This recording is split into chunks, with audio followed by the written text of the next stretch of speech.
ay expert nga exorcist niingon si Father Sikia. As Catholics, we should never seek benefits from spiritual powers outside of God, outside the sacrament, and open doorways by which evil spirits may attack us extraordinarily.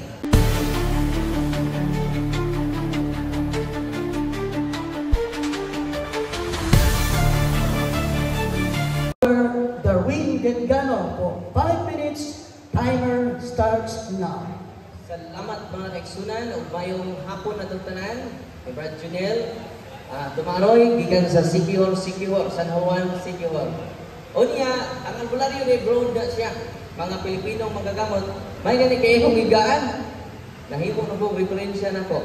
No? Kinsa ni mga albularyo, dili na ning herbalista.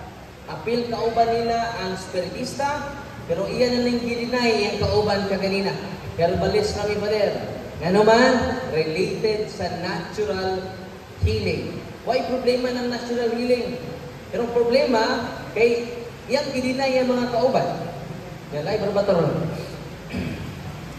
Unya usas yung mga kauban, spiritual healer o faith healer. So sa pagkalainan na nila, usaran ni sila, pero nanain nagpaagi. Okay? Nangutanan siya asa man nabasa sa Biblia. Watay mabasa litra por litra. Pero ni ay expert nga exorcist niingon si Father Sikia. As Catholics, we should never seek benefits from spiritual powers outside of God, outside the sacrament, and open doorways by which evil spirits may attack us extraordinarily. Against the following practices and beliefs go against, directly or indirectly, the first commandment. It's a mani.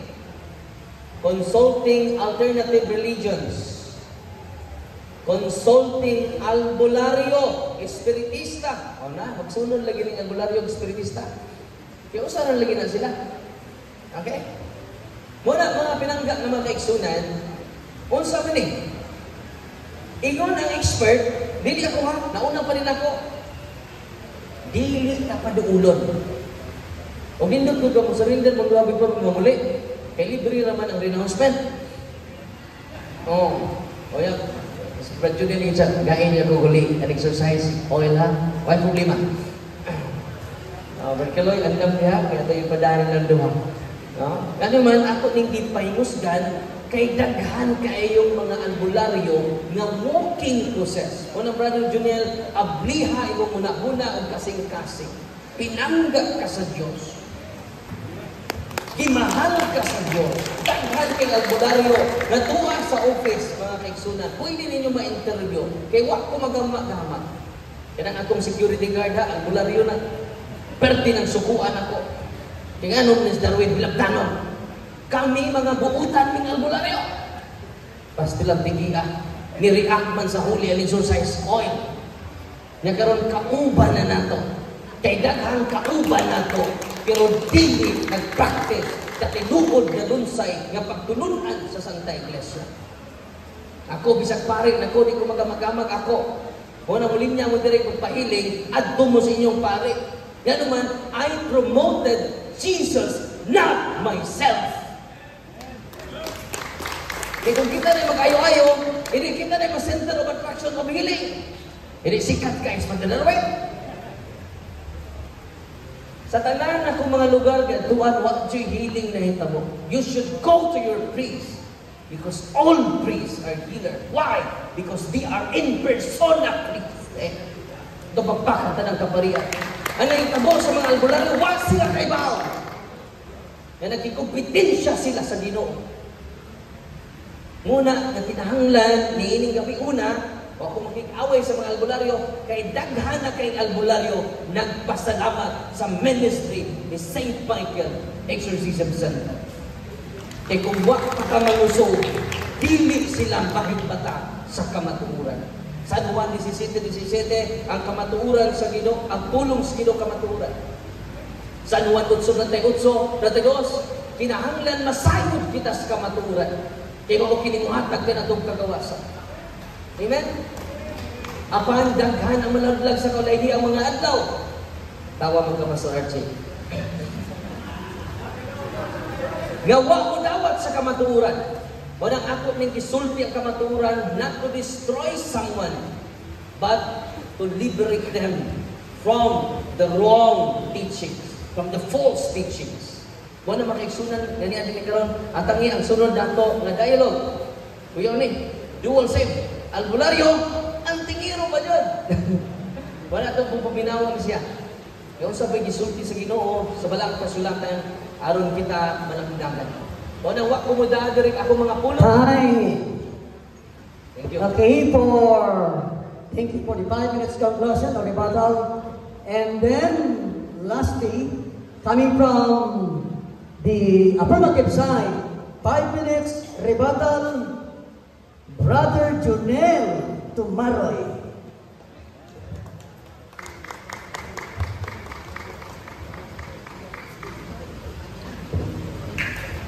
Gihatag na ko niya sa deklarasyon sa Tugigaraw. Kay gapabatuod na lahi-lahi paagi sa pagpanambal. May masahista, may espiritista, may albularyo. Ang among topic, albularyo ra gyud. Daghan kay puro definition o gahom-gahom na iyang ikuan. Ang among topic, albularyo repalis. Dili espiritista. Kung gihatag na, kung basahon lang nato gitanan ning ngalan sa pamaagi sa panambal sa Pilipinas, daghan kayo usara gyud ang albularyo. Mangahas mangpuro mananambal manulong ang gagamon para bulong mananambal tambalan mangugubat para mulong talagyo kundiriin kurandero manumbaki babaylan binubungang babaylan. Pero ang among topic albularyo man naisalaag na gyud kay itong halang doon o gahon nato nga pare. Kasalaag na gyud siya o nawala na yun sa topic. Ang sa sira, nganong albularyo man eh. Diri sa sira 5, mo naging wala pa kaniadto usa ka kahoy, earth. Maghimo og papait nga tubig nga mahimong imnon aron ang gahom sa Ginoo mabaw-an. Doktor diri sa sirak gihapon, sumpay ras akong gibasa, City 8. Ang parmasyutiko magsagol ni ining tambal ug ang mananambal mogamit niini aron pag-ayo sa sakit, paghatag sa alibyo ug ibatid sa tawo. Walay hunong ang pagpamuhat sa Ginoo nga mooy naghatag sa maayong panglawas sa kalibutan. Kinsa may galalang sa tanang mga earth, yawa pa. Wa gyud ko hinggamit og materialis ikan sa yawa. Albularyo ang topic, daghan kayong gabahing spiritual. Katong hiyong gidinay nako ang akong mga kauban. Albularyo man ang topic, di man espiritista.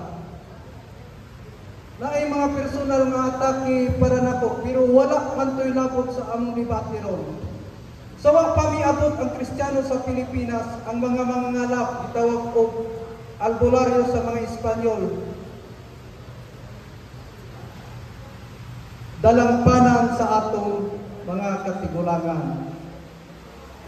Ang ilang laswas ng sakit sugad kani ato bisan karon.